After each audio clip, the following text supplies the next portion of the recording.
this is Jonas making video games with you, and today I want to talk with you about social media, because 2 months ago when I got started I was pretty confused. Which social media platforms should you be on as a game developer? Which social media platform should you start with? What should you focus on? Should you try to spread yourself across as many social media platforms as possible? Should you just focus on one social media platform? What is the best strategy as a game developer on social media? And don't get me wrong, I'm just getting started, I don't know all that much about it, but this is pretty much the stuff I wish somebody had told me when I got started. So hopefully you can learn something from my experiences, and hopefully in 5 years I will look back on this video and think, that poor little guy didn't know what he talked about at all.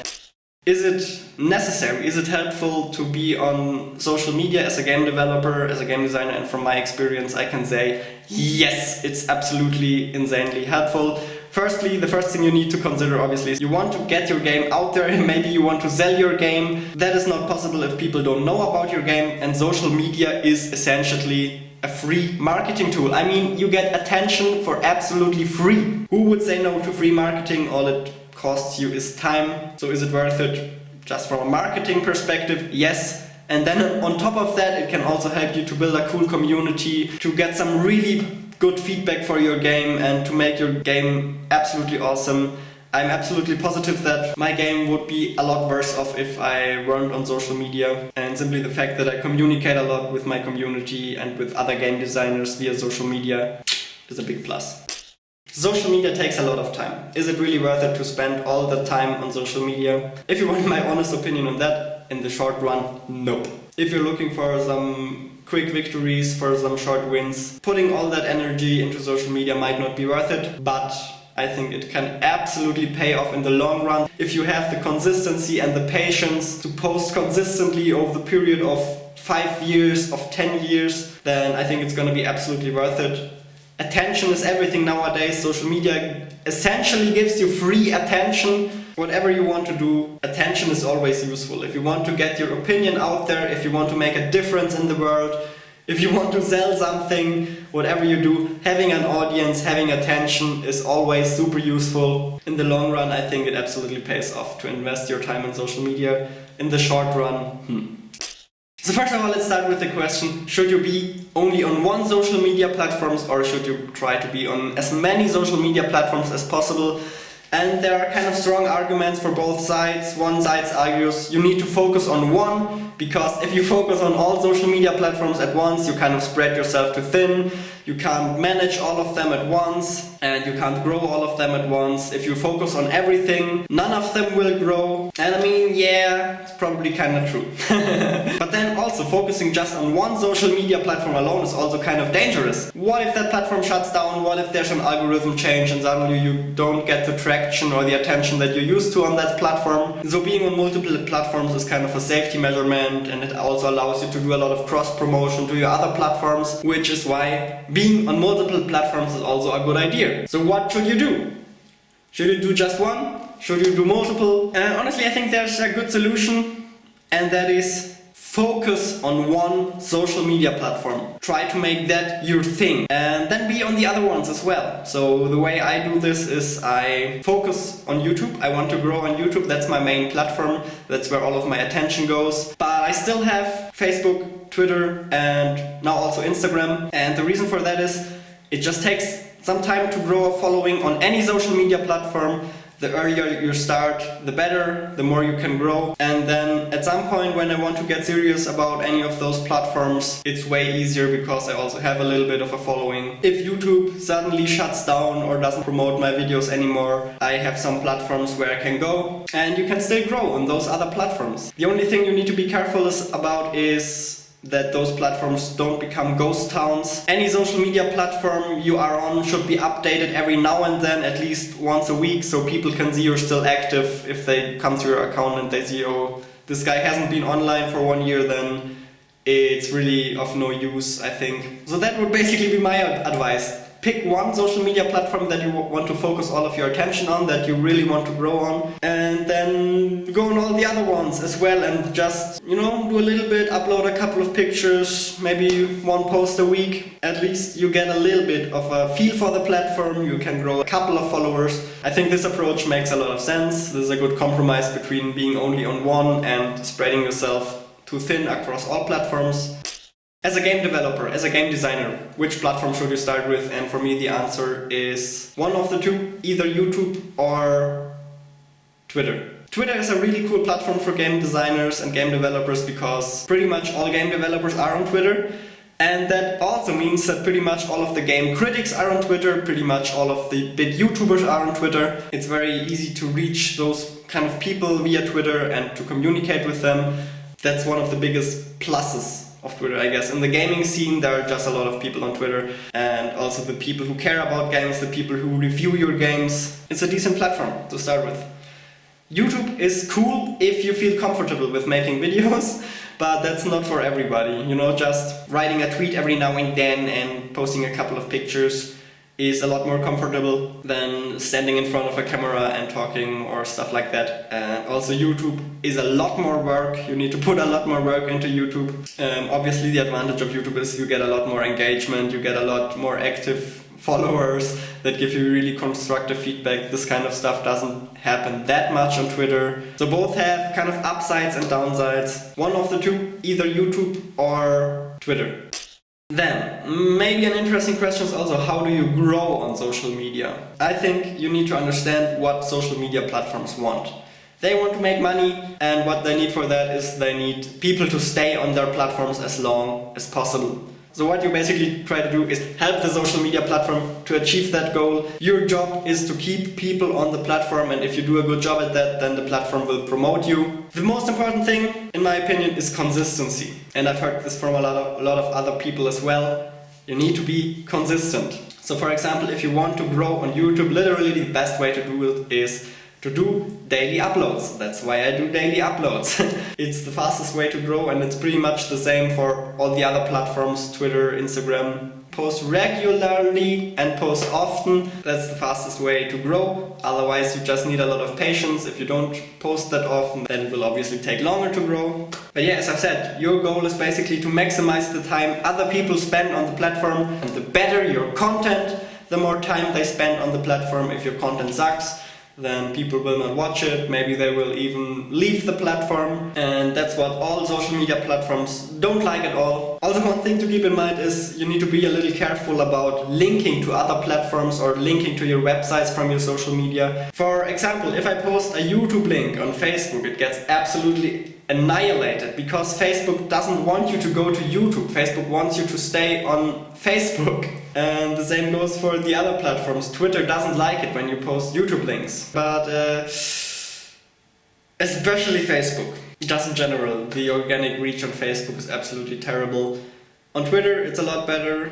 On Instagram it's actually pretty good. And then also, if you want to grow, obviously engage with your audience. That's the biggest way to make. That's the easiest way to make them spend more time on the platform. If you have actual conversations with them, they will obviously be a lot more engaged than just from consuming your content passively. So if you can give your viewers and your followers some active engagement, that's perfect. That's what pretty much all social media platforms encourage and what they promote. If you want to grow on social media, focus on one niche. Don't do everything. Don't write about games, then about movies, then about this, then about that. Just have one topic, one specific niche, and talk only about that. For me, this is game development. If you talk about too many different things, people follow you, and then suddenly they see 3 posts where you talk about something completely different.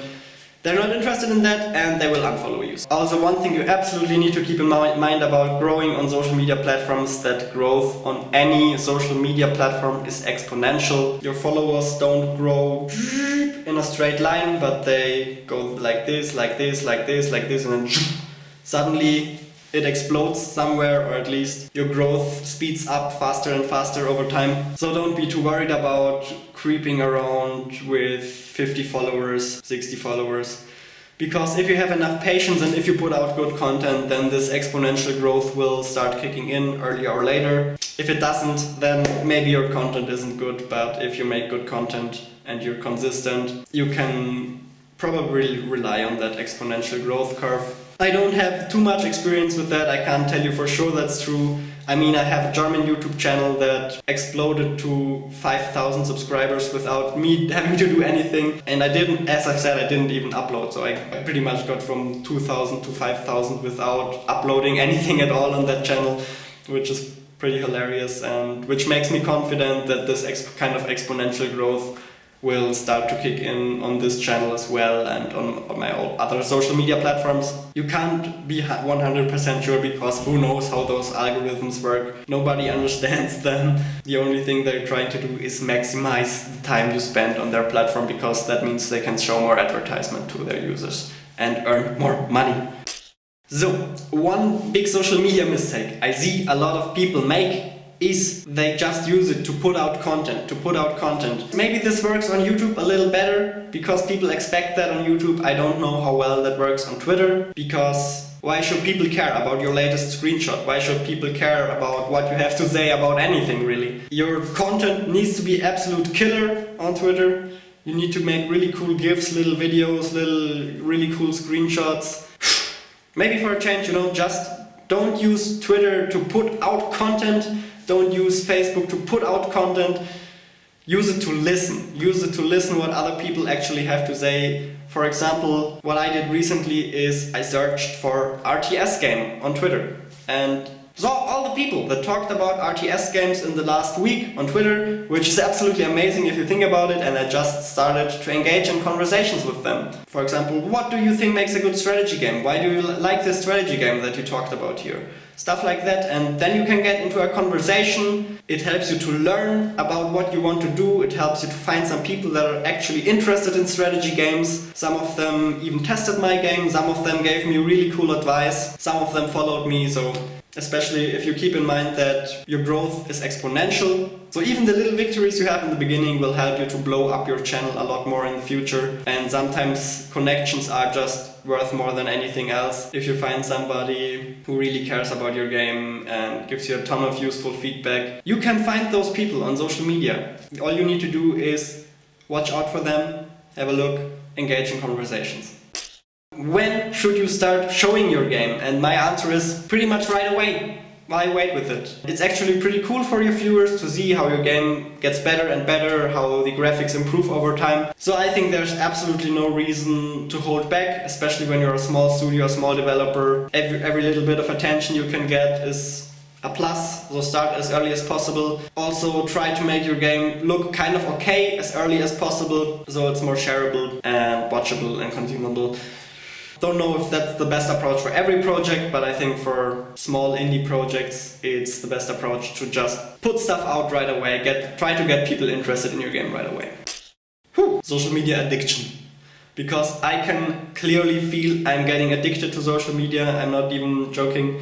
You suddenly feel like, oh, I need to post, I need to check again. Oh, somebody liked my video, oh, somebody liked my image, oh, that feels so good. I'm checking social media more and more often. I'm checking Twitter way more often than I should. I'm checking Instagram way more often than I should. Obviously, all of those platforms are designed to be addicting. They are designed to give you those social rewards where you see, oh, somebody liked this and somebody commented on that. And for some reason that just makes our brain happy. I don't know why.